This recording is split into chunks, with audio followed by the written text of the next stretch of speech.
There's a specific type of video that keeps blowing up small YouTube channels. And the crazy part is, it's not about having crazy editing, great gear, or even having a crazy talent. It's just about a simple structure. And here's the thing, I've watched this happen countless times, over and over again, where I see small channels using this exact structure and exploding on YouTube. And I've even used it myself. And one of my videos lately has been getting way more views than it probably even should. Not because it was amazing, but because I used this exact format. So in this video, I'm going to break it down into 3 small parts. And make sure you watch until the end so you can see every single part, because you don't want to use one part and not the other part.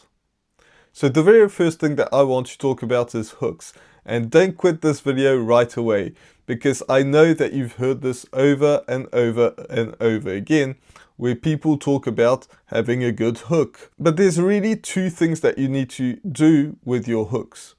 The first one is to build an emotional connection. So that can be with curiosity, fear of missing out, or some sort of tension. It can be any of those or even something else, but that really gets somebody to have some sort of emotional connection with you right at the beginning. Because if people don't connect with you, maybe it's going to be with your personal story, or maybe it's just fear of missing out, they're out of that video. But if you use that and you deliver a clear promise, so when people clicked on your video, they clicked on a certain title and a certain thumbnail. So if those things were congruent, and they enjoyed the idea of maybe solving a problem that you are promising to solve, then you're going to make sure that in your intro, you're going to do exactly that. You're going to tell them you clicked on that title and that thumbnail. That's exactly what you're going to get in that video, and possibly even more. If you do that in all of your videos, then people are going to stick around, and the great dip that's at the beginning of every video where everyone quits, then it's going to be a lot smaller, and that's how you improve your retention. Now that you've created your hook, you want to create a real connection with your audience. And how do you do that? You do that by sharing a personal story. So in my last video, I shared a story about how I was very insecure at school. I didn't understand anything that was going on. And I got my outlet by riding BMX, and that's how I improved by working hard on it to become a lot better than I was when I started. That is something that people can relate to. They might not ride BMX, they might not do anything like that, but they maybe have struggled at school, they maybe struggled with a certain sport, and they improved in some way, shape or form. So they understand where I'm coming from. They understand how maybe they struggled at school, and this person on the other side of the camera understands exactly that. But here's the thing, if you share that story by itself, on its own, it's just going to be out of context.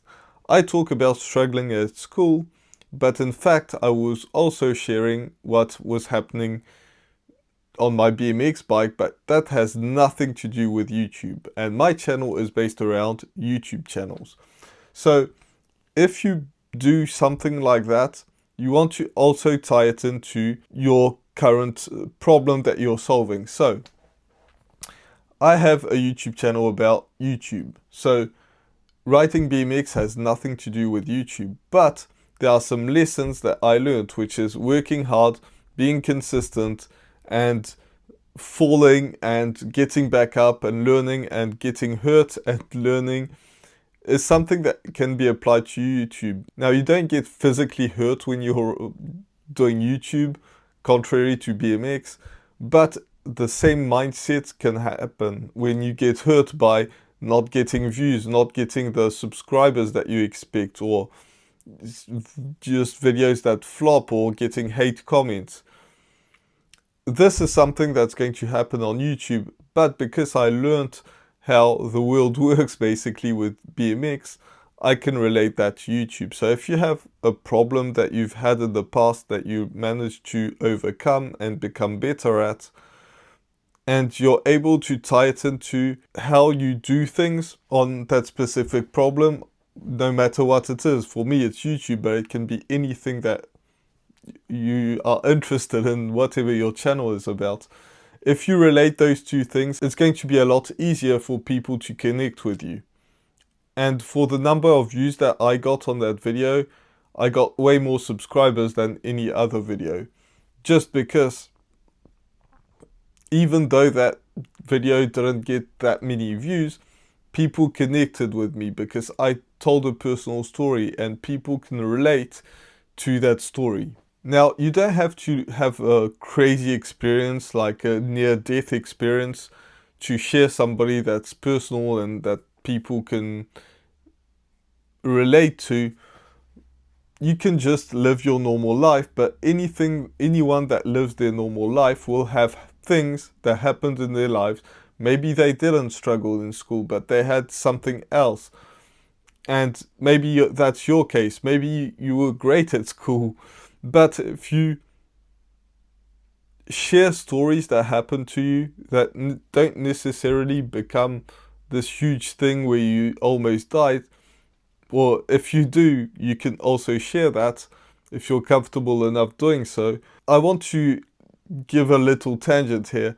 If you have something that you're not really comfortable in sharing, but you're on the fence, you should definitely share it. That's where the growth happens. That's what I did in my last video.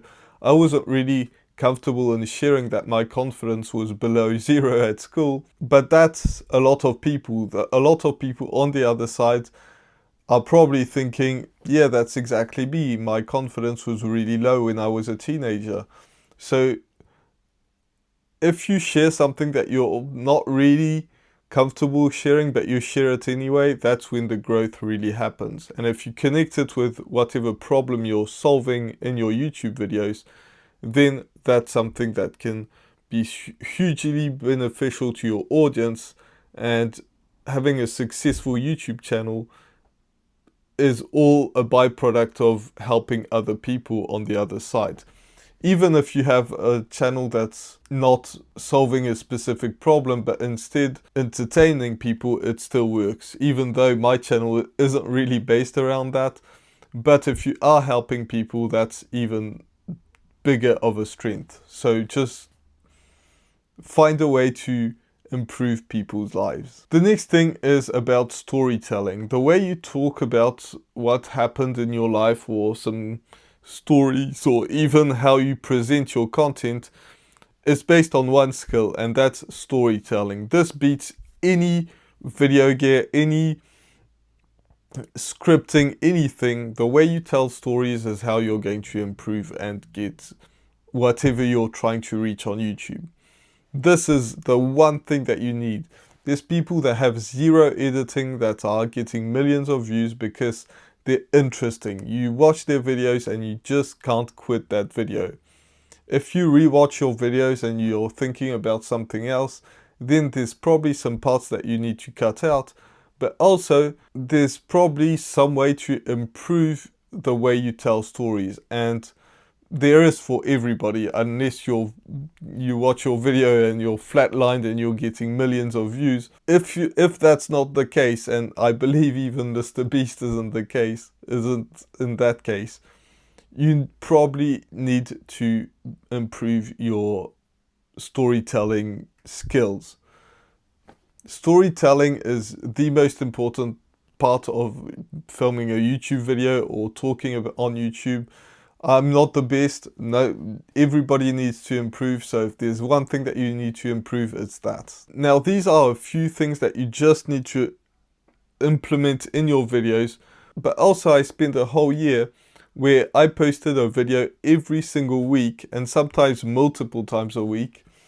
And I've learned a ton of things as well just by doing. So if you want to skip those tips, make sure you watch that video because that's exactly what I talk about, and that will skip you at least a year of struggling on YouTube. Bye for now.